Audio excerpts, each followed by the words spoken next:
I approached him again and said, look, I'm not leaving. I'm not going back. Dude, I need to, like, we're figuring something out, essentially. We're figuring something out. Give me something to show you that I'm serious about this. And he gave me this script. And this was on a Friday. That Friday, he gave me the script. Saturday, Sunday, I studied the script for 18, 19 hours. Okay. Monday came. He was walking to the office. And I saw him like, hey, Jared. And I was sitting in my car. I had the song that I was listening to before my matches, Eminem song. Like, Okay. got one shot. Okay. Yeah. And I saw him. I walked up to him and said, hey, man, I'm ready. I have the script down. And all he did was he said, I'm not interested. We're already using someone else. Dude, we've used you guys before. It didn't work. He gave me these objections. Right, that were in the script. That was in him. And I handled it. And he just looked at me. Shook his head. He walked back in. Went up the elevator. He called me. He said, come here tomorrow at 9 a.m. Wow.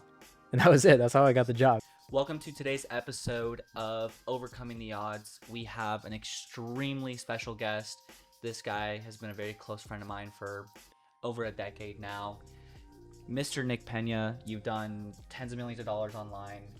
Not only have you done that, but previously you were an incredible athlete. Wrestled in Division I, Ivy League school, extremely smart. You've overcome an insane amount of adversity. All the odds have been stacked against you, and now you've accomplished incredible things. So let's dive right in, bro. Thank you for coming today. Appreciate it, man. I'm excited. Awesome. Before we get into all the success that you've had financially, business-wise, building multiple 7- and 8-figure businesses, and all the financial success that you've had and exiting companies, etc. I want to talk a little bit about growing up and some of the adversity that you had facing up. Tell us a little bit about your childhood. Damn, we're jumping to the childhood first, huh? Yeah. Okay. Right away. So my childhood was Where it all started. it all started in it was Fresno, right? That's where I grew up. And when I was growing up, dude, I had a lot of really great role models. One of them was my grandma. Okay. And she was a little wild, right? So she was technically, on paper, she was a drug dealer. Okay. But to me, she was just grandma, right? What does that mean? Dude, Grandma's a drug dealer. She let's just say her guy, had the high socks, tattoos, Okay. The wife beater, I don't know if I've ever heard the story. dude, the Cortezes, like, dude, he went to prison for a few years. Okay. Yeah. And she got out. She never well, fuck, as far as I know, she never went. Okay. But maybe she did. And I spent a lot of time with her because my dad was always working. He usually worked at least 2 jobs when I was growing up, right? So I'd get dropped off there every morning. And yeah, man, it was humble beginnings. I didn't realize it, but when I was staying at her house, dude, I'd be laying down and I'd hear the gunshots. And This is in Fresno? this is in Fresno. Yeah. Okay. Yeah, really. And at that time, it was just a normal apartment. But looking back now, if I went to that same apartment, I'd be like, damn, I don't know if I could stay I there. gotta get out of this area. Yeah, I gotta get out of this area. Okay. Yeah, I wouldn't wear a watch there. Okay. Yeah. Well, I wouldn't wear one in LA either. Yeah, true. Not anymore. True. So, I grew up from humble beginnings. And then as time went on, though, the thing that I got to watch my dad progress. And he eventually did get into, a decent career. Same with my mom, right? And I watched them, kind of build their American dream, right? They got a house. They eventually got, a bigger house. And, I watched them progress. But when I was growing up, it was something where after that period, we eventually lived with my other grandparents, and it was a 3-bedroom, but it was my mom, my dad, my grandma, my grandpa, and then me and my brother in the other room. Okay, gotcha. Yeah. So this is 6 people living in a 3-bedroom home. Yeah, like a small home, like just a normal house that's actually really small. Right. Yeah. Okay. And your success started in wrestling. Tell us about how you got introduced to wrestling, what that was like for you. So point being is, my dad was always big on us doing things outside of school, right? So I always did sports growing up. I played soccer. That wasn't really, that wasn't the right sport for me. Okay. The first goal I ever made was again, like it was like me scoring on my own team. Okay. Right. So that wasn't the sport. And then I eventually got into wrestling, and in wrestling, I started doing that in fourth grade. Okay. And, yeah, I wasn't necessarily really good at it. My first year I lost most of my matches, and then each year I just got a little bit better. And it was something where I did love it. You know, it was fun, and it was something where do you go against people, you know, and it's like who's gonna win? It's one v one. It's one man versus another man, or one kid versus another kid. So I fell in love with that, and it also let me, because I always love to win, right? It let me use that competitive drive that I would say is naturally in me, and I had an outlet. Why'd you stick with wrestling if you lost so many matches as an 8, 9-year-old kid? What made you stick with it? For me, I really did hate losing, but I think that so at one point I was doing 3 different sports, and my dad just asked me like, you know, what do you want to do? And my answer was, well, I want to do a sport, and I want to be great at it. And he's like, well, you should probably look into what great athletes do. And the thing my dad did is he never necessarily made me do something, but he helped me. He asked the right questions for me to identify what I wanted, and he would lead me down the right path. So I did. I like looked at different athletes, different interviews, and I realized they did one sport. So then I was like, all right, I'm just going to do wrestling then. What other sports were you doing? I was doing, at that time, I was doing football. I was doing track. I was doing wrestling. I even did volleyball. I was doing a sport every, Okay. every trying them quarter. all out. Yeah, just doing them all. Okay, gotcha. And so you made the decision to stick with wrestling. When did you realize that, hey, I'm actually pretty good at this, and I should really pursue this very seriously?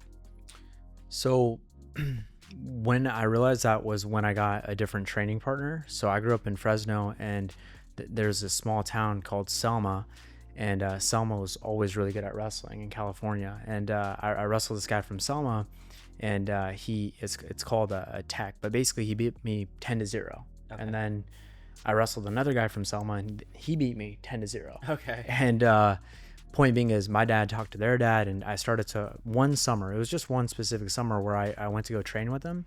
And that summer I came back after that training period, and the next year I was winning most of my matches. How old were you? I was probably like 11, Okay. something like that. So point being is I got in the right environment where people were winning, and I was in that environment, and I made a quantum leap. So that next year I came back, and I did win most of the matches, in my area. And it went down that path where the next year I was now, placing in state. The next year after that, I was the best in state. And then, eventually I went to high school. And for me, I did actually find a lot of peace in training. You eventually went to Selma High, right? I went to Selma High. Okay. Yeah. So the thing that I loved about wrestling was it does put you in an environment where you are on a training regimen. So in the morning I was running, after school I was practicing. I liked the discipline and having a diet, and I actually found a lot of peace in that. Okay, gotcha. Now, when you were doing a lot more training than the normal high schooler, was it your coaches pushing you? Were you doing this by yourself? Who's the person inspiring you to do this, or coaching you on the extra training you were doing? So the extra training, I would definitely say there was a group of dads that were, Okay. they're like, hey, there was my training partner. So my training partner was a 3-time state champ in high school. Okay. And then his last year he got second. So there was definitely a group of dads that, were highly supportive and highly motivating, encouraging for the training, right? But really it was just this group of kids, and we had this idea where we could win state as a team, and that was there was a future goal. There was a future-based cause where it's like, man, this school's never won state before, and it would be really cool if we could do this. And growing up, we had this group of, it was like 6 guys that like, hey, we're gonna do this as a goal. And we didn't end up winning state. We got second though. Okay. And it was there was a purpose. Okay. So you guys, there's 14, 15 weight classes.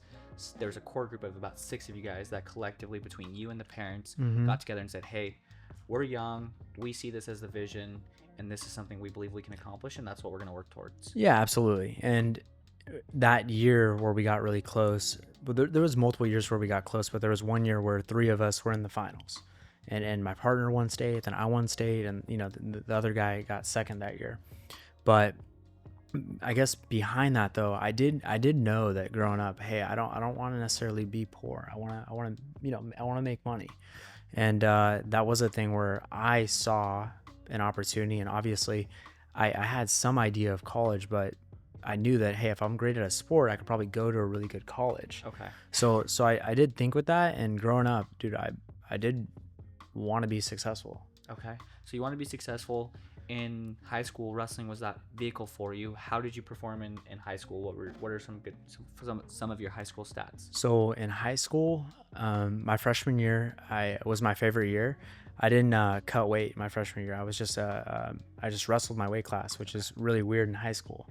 So I was in the semifinals, and I ended up getting hurt. I did get sixth place Okay. my freshman year, and then I got third, and then I got first, and I got first. And there's the national tournaments, I'd win those. And coming out of high school, I was the number 2 recruit in my weight class and the number 16th most decorated wrestler in California. Wow.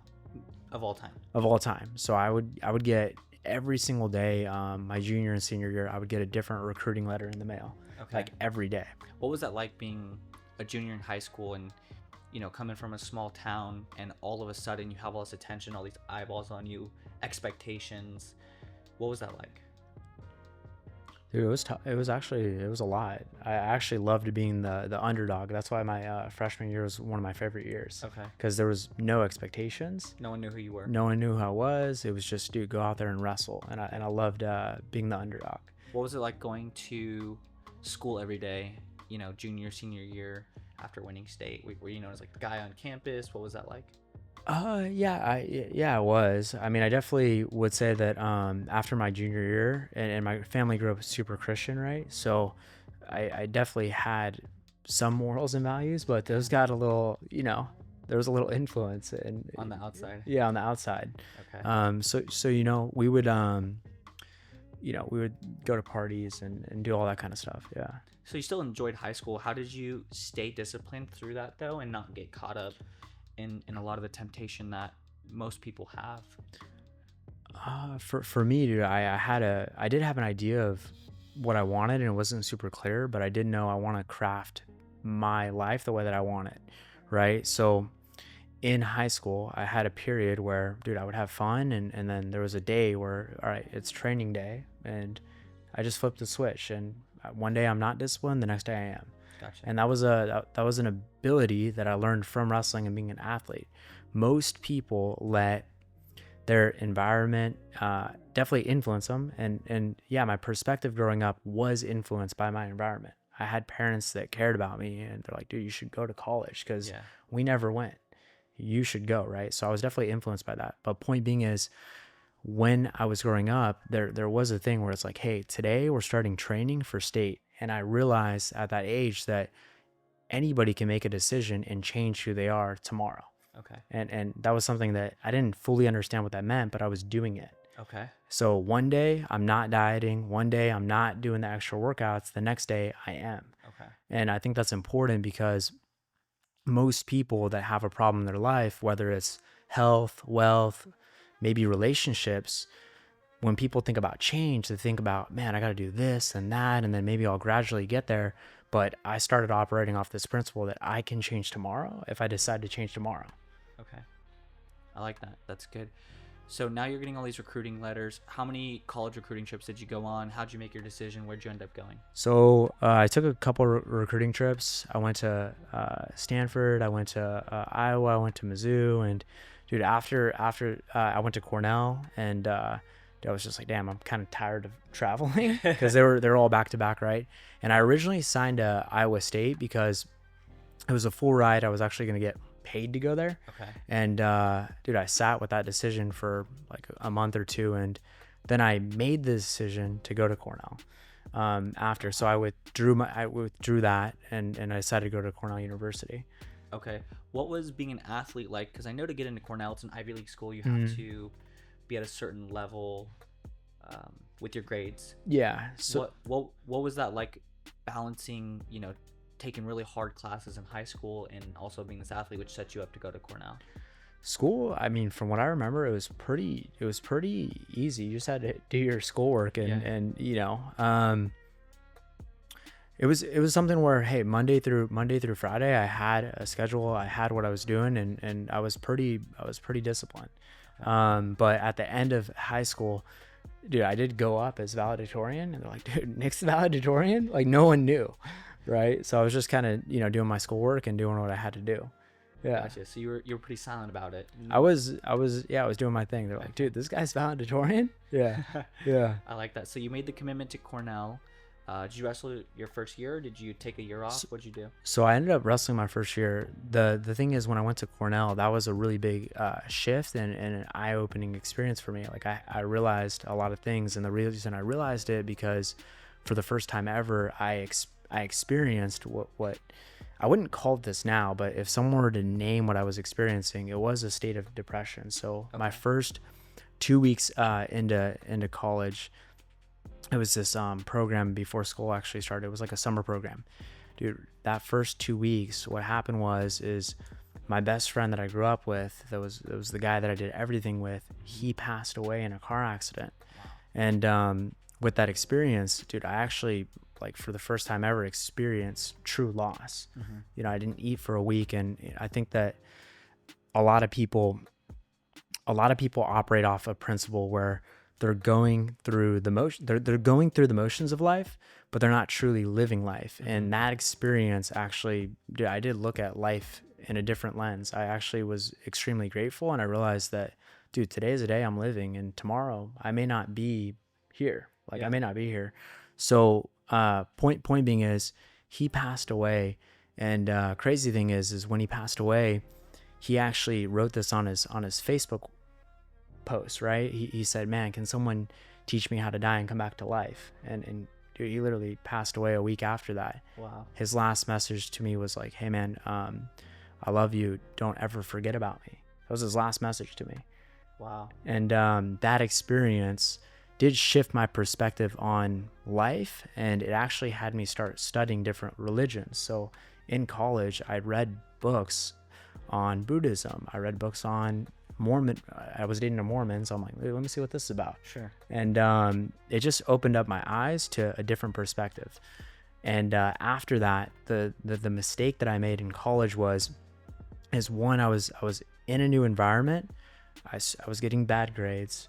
I was getting hurt a lot. So for me, that freshman year, dude, I had the first week of training practice, I got a high ankle sprain, and I was in a freaking cast for 12 weeks. Wow. After that, dude, I like cracked a rib, and then after that, I busted my lip and I got 19 stitches in my lip. After that, I tore my hamstring and I was in crutches for like 8 months. So throughout this year, I was experiencing loss after loss after loss, and it actually gave me a lot of time to start picking up something else, because I went from training 4 hours a day to not training at all. Yeah. Right. So during that period, my grades got better, but I picked up different books, and the first book that I picked up was Think and Grow Rich. Okay. And then I picked up Rich Dad Poor Dad, and then I picked up Sell or Be Sold, and it just gave me time to really reflect as well. Sure. And think about, what am I actually chasing? Because I'm in school right now. Why am I in school? I'm living in New York right now. Why am I in New York? And during that period, I did try to wrestle again, but my hamstring got fucked up another 2 times. And I realized, okay, I'm no longer an athlete. So what's next? What's the next game for Nick? So you realized after tearing your hamstring for a second time, hey, I love wrestling, but this is not the path for me. I'm not going to do this anymore. Yeah, something where maybe I could have rehabbed it, and maybe another year later or 2 years later, I could have did that. But what happened was I had more free time, and in my dorm room, dude, I learned about this little Instagram bot, and dude, I was making like $6,000 to $8,000 a month in my dorm room, and as a college student. Okay. Okay. And I'm like, dude, I could like make money online. Okay. And that, This is kind of like the beginning of the wave of like the internet marketing scene. yeah, internet marketing. Instagram had barely just come out. Instagram just came out, right? So I decided, man, I need to play a new game, and the new game I wanted to play it wasn't necessarily business, but I wanted to play a game of getting skill sets. Okay. And the game I wanted to play was getting skill sets so I could be indestructible.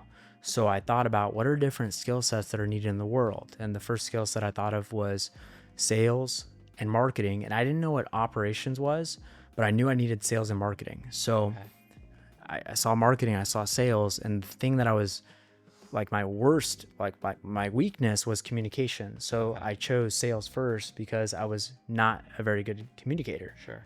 So you got to be good at communicating in order to get the sale. to get sales, right? So I think that most people, when they're looking at security in the world, their definition of security is tied to their hourly rate. Which cool. Yeah, you have a job, there's an hourly rate, but the reality is the way businesses work is they want profit margins, right? So when you're getting a high hourly rate and there's somebody 10 years younger that will do the same job for less, or you could be replaced by AI, and you don't actually have that ability to create value in the marketplace, you don't have true security. You have an hourly rate that's dependent on someone else's determinism. Sure. So because I had that viewpoint of security, I chased skill sets. And the first skill set is sales. So what did you do after you made the decision?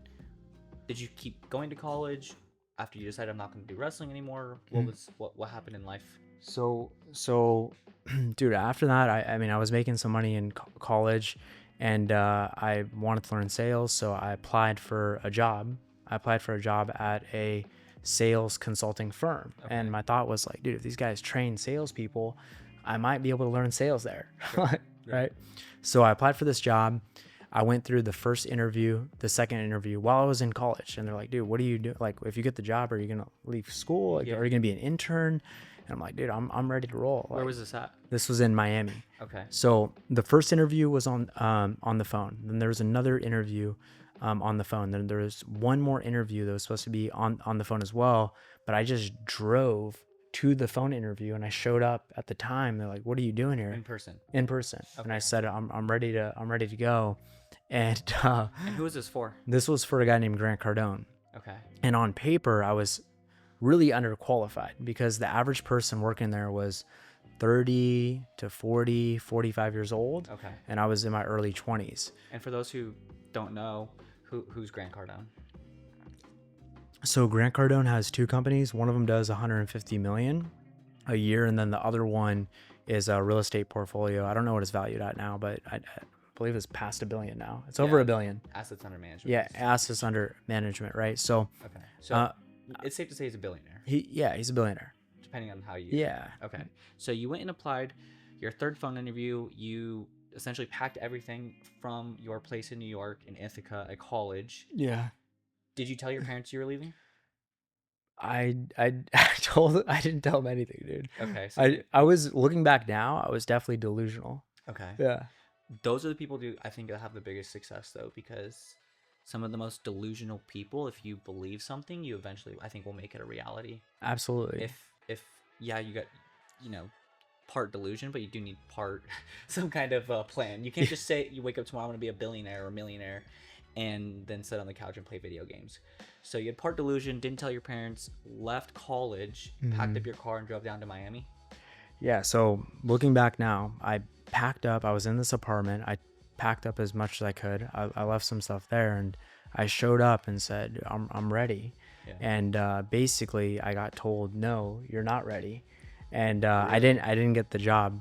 So what I did after that was, I'm like, dude, I'm not going back. Like, what were you feeling in that moment? You just packed everything up. You drove however many hours from New York to Miami. You show up at the doorstep. Most people would be like, wow, this guy really wants it. Like, what were you feeling? Oh, walking in there, I was super nervous, very nervous, because I met the vice president, and then I had another interview with the COO.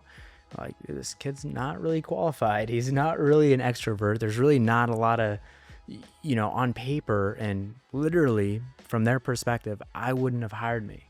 Okay. If that happened right now, I wouldn't from their perspective. But if I had someone do that with me, I actually would give them a shot. You would see the potential. I would see the potential. So what happened after you got told no? So after I got told no, I got told no in the morning. And I just waited outside. I waited for the vice president. I waited for the vice president to walk out. Who was the person that told you no?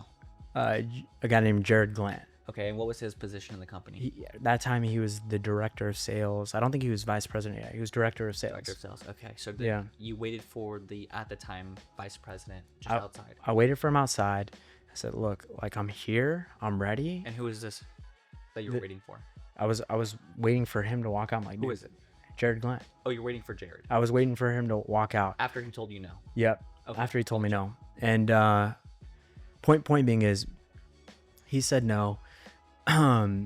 He didn't even say yes that second time. Okay. All right.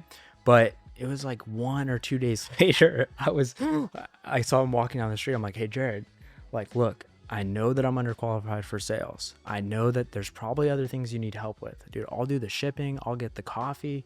You tell me what you need and I'll do it." Right? like let me know what it is. Where were you staying? Dude, I was at that time, I had a In a buddy. hotel or? Dude, there's no hotel. Yeah, Okay. there's no hotel. I had a couple $100.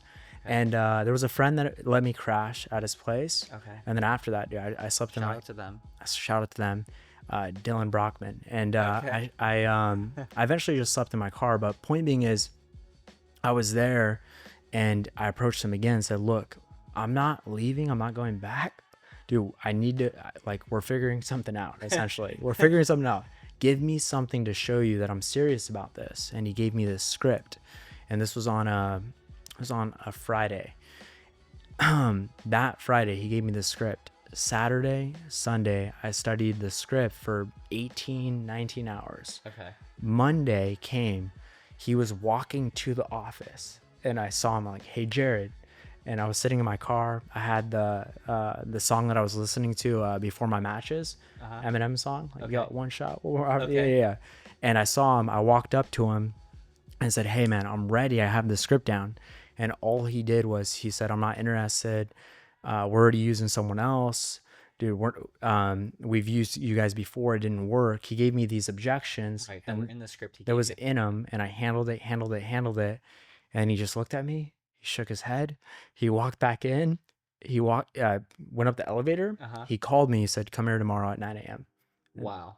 And that was it. That's how I got the job. After you walked away, what were you thinking when he just shook his head and walked away? I'm just like, I think that went well. But when he called me, I was like, "Okay, cool. That worked." And I went to Grant's office, and that first month I did get the coffee. Was in the shipping room packing packages. He's like, go get the lunch down the street. And I remember doing those things. I'm like, "Damn, dude, I went to an Ivy League school, and now I'm now you're getting coffee for the office. yeah, now I'm getting, I'm like an office guy." Yeah, that's what all the hard work got you. Getting into an Ivy League school, being an amazing athlete. So that first month in sales, the thing is, I did get the rate at which I got better. So my first day on the sales floor, and if you're ever in a job, and whatever the industry is, all you have to do is look at who's number one in that position. And that's what I did on day one. Is I looked at who's number one. I said, "Hey, what do you do outside of here to get good? What did you do to get good when you're trying to get good?" And I figured out that regimen, and I applied that. Okay. And then every single weekend, What was the best guy doing at the time? the best guy at the time was running 2 miles in the morning. He was, he had a specific diet where he was eating salad at lunch. He was, after office hours, he actually hired a private coach to help him with communication. And he basically gave me an outline and a framework. And because he saw I was so willing, like, he actually poured into me. Sure. So It's kind of like how the saying goes, when the student is ready, the teacher will appear. yeah, absolutely. So I was ready. And the guys that were number 1 and 2 in the office, every single day I had a list of questions for them. So when you're in a company and you're working, it doesn't matter if it's a big company or a small company. If you're a person that's looking to get better and you're actually coming with, "Hey, these are areas that I know I need to work on. How could I improve them?" You'll be a superstar, because most people just wouldn't do that. So I did that every single day. On the weekends, I was, working on my craft, and every single Sunday I would watch sales training for 6 to 8 hours a day. Okay. My first month, it wasn't because I was good, but it was because I was at the office early. I was there late, and finally there was this day. It was like 6:30 p.m. And, there's still sales guys there. And the receptionist walks in and said, hey, somebody needs help. It's a customer support thing. Who wants to take the call? And my hand would always, I'll take it. Yeah. Right. You'll talk to anyone. I'll talk to it was hard getting someone on the phone. So if someone was calling for help, you're helping them. So I took the call, and that was a $25,000 deal. And that was the only deal I did my first month. Okay. So you took a customer support call and eventually transitioned this guy into a $25,000 sale. Into a $25,000 sale. Okay. And there was like a little beacon of hope of like, oh, okay, maybe this guy can do it. Light at the end of the tunnel. Yeah. And how much money did you make on that deal? I made $2,500. So you made 10%. Yeah, I made 10%. Cool. Yeah. Got the rent money for the month. Got the rent deal. Yeah, the rent money, which when I moved to Miami, dude, I remember, dude, that's all different. Maybe we'll go there. But point being is, second month. Was that your first high ticket? That was my first sale? deal. Yeah, it was an enterprise deal. We were selling business owners that ran companies from 2 million to 25 million, 50 million. It's like you're consulting, sales training, increase revenue for those businesses. Yeah, absolutely. And I think that whole me deciding to do that skill set, all I did was I copied and pasted my wrestling regimen, like what I would do as an athlete, and I just applied that to sales. How many phone calls did you do your first month in order to get that one deal? Probably about 3,500. 3,500. So you probably did about 100. I was doing 20 phone calls a day. Yeah, 120 to 150 calls a day. What do you want? Hang up. What do you want? Not interested. Hang up. You take a support call, get a $25,000 sale, your first high ticket sale ever. And what happened the second month? Second month is when I actually started to get some deal flow, and I'll never forget this. It was probably like the 10th or the 11th, and they're like, man, who? It was the 10th of the month. Oh, the 10th of the month. Okay. Yeah, and about like a third of the month. Grant walks in, he's like, dude, who's at the top of the sales board? And dude, I just happened to be at the top of the sales board. He's like, Nick. He was more of like it was for me. I'm like, yeah, but it was the new guy in the office. Yeah, the new guy in the office, and that was just it was a skill set, and I knew I wasn't going to be there forever, but I knew I needed to learn that to be indestructible, because theoretically, if I knew how to get sales and bring in revenue for a company, theoretically, I should be able to find work and have opportunities moving forward. Sure. How long did you stay in Miami working at the company with for Grant? A little over a year. Okay, gotcha. Yeah. And what inspired the transition out of there? So what happened? While I was there, there was so I was the 5th sales rep there. And then there was a wave of people that came in. It was like they just recruited 20 people overnight. And one of those 20 people was Mike Barron. And when Mike came in, he was making websites. And in my mind, websites were a part of marketing. So I was really curious. I was like, man, like, how do you make these websites? Could you show me? Sure. And I met Mike. We ended up hanging out outside the office, and he's like, hey, Nick, there's this company. It was on a Saturday that wants to do a deal. Dude, why don't you come with me? So I came with Mike, and dude, I helped him do this deal, and it was like a $15,000 deal. Wow. So, I made 7.5K that day, and in your pocket. And he made 7.5K. Okay. Yeah. And he ended up leaving. At that time, I stayed with Grant for another 7-8 months, and he called me later down the road and he said, hey, dude, why don't you come work for me? I was like, dude, why would I work for you? Yeah. If I'm going to do anything outside of this, I would do my own deal.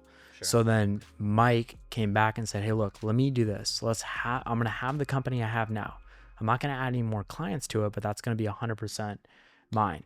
But we'll start a new company and we'll go 50-50 and we'll do this thing together. Okay. And I said, all right, I could do that. Okay. So you ended up leaving Grant's office. I left Grant's office after a year. Okay.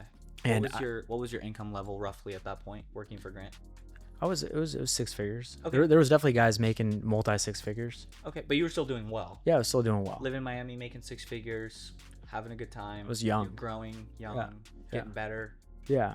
And you walked away from that to where'd you go? Did you stay in Miami? Or? So I went home for a little bit, and then I went to San Diego, and we launched this office. It was like a 400 square foot office. Okay. And we started this company, And and the reason why I wanted to do it was because it was a marketing company. So Okay. sales, So you started a marketing, agency. marketing agency. And I figured, dude, if I have a marketing agency, I'm gonna have to learn marketing. Yeah. So that was the next deal.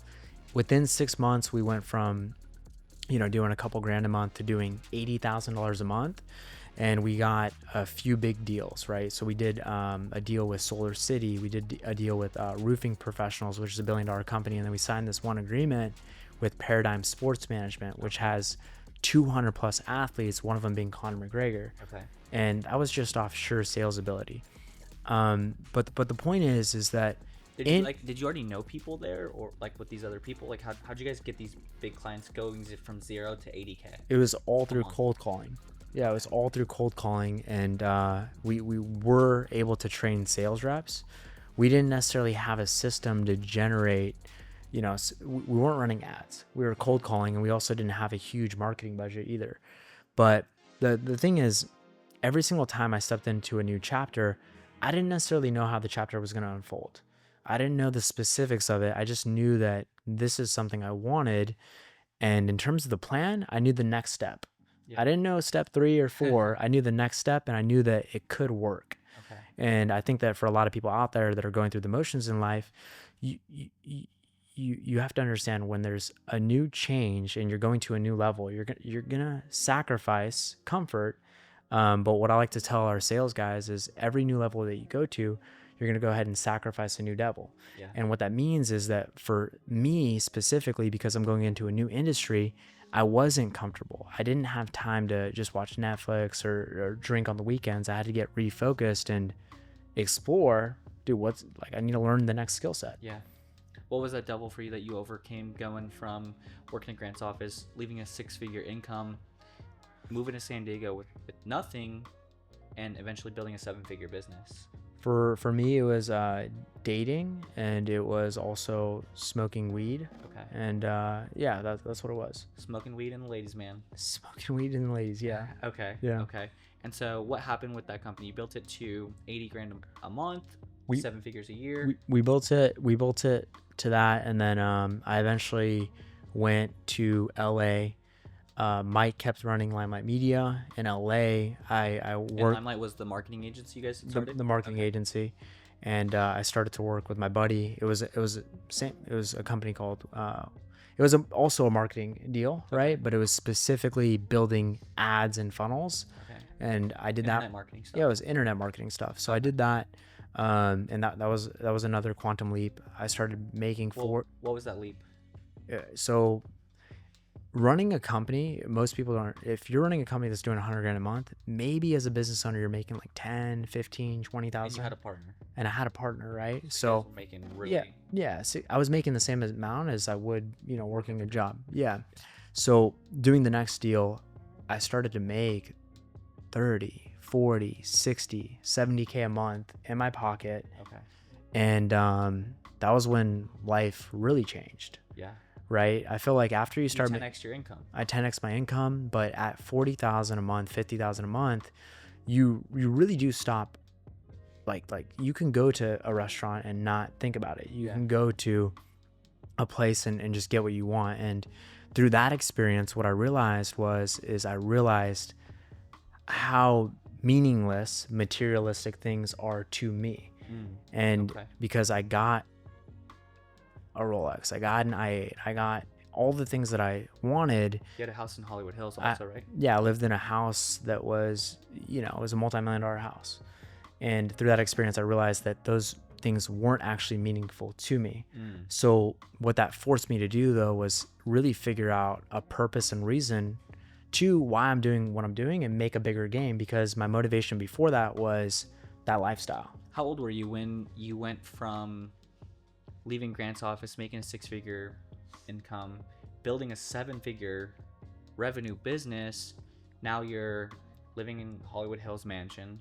You're driving a supercar, you're wearing a nice watch, and I'm sure, maybe you're living in Los Angeles. There's a lot of temptation there. How old were you?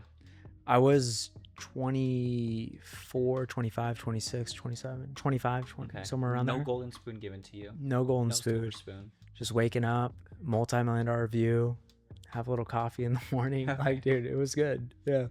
Did you manage to stay disciplined during that time frame? I went through phases of discipline Okay. and temptation, Okay. right? What was So this devil you overcame in this phase of your life? for me, I did a lot of work on myself, and what that means to me is so I knew that in college I realized everything I'm doing is based off the experiences that I've had. During this period, I actually figured out what are those experiences and why do I do what I do. So, for example, every single person right now, you have your brain. Your brain is like your operating system, and what it does is it helps you make decisions. Most of the decisions people make are on autopilot. So for me, if I'm going throughout my day and I'm young Nick, I have the decision I'm making. But the thing is, we're mostly operating off our subconscious mind. It's some 80%, 90%, right? So the point is that I was aware enough to know that there's decisions I'm making, and I even have urges to make those decisions, but I didn't know why.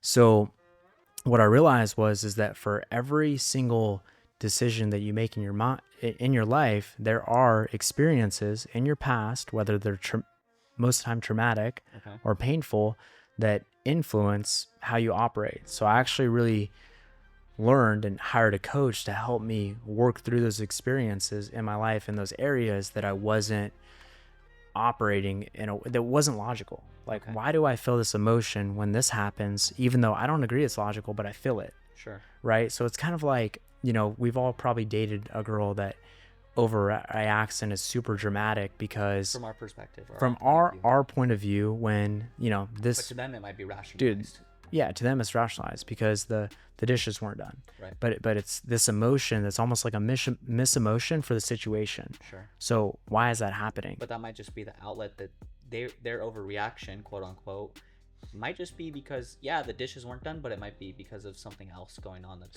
something else. Yeah, before that. So my goal was to get to a state where I was able to go ahead and look at the world from a perspective where I am making decisions based off of present time and the information that I decide to choose to operate off of. Okay. Not the past. The decisions I make about money aren't because my parents operated with money in this fashion, or even relationships, or whatever it is, health. Okay. You mentioned hiring a coach. I know something huge for you has been investing into yourself, learning, growing, bettering yourself, and also your businesses. How much money, ballpark, plus or minus, have you invested into yourself, your education, your self-development, and hiring coaches, etc., for you and your businesses? North of $250,000. Okay. From me, and it's like over the last 10 years.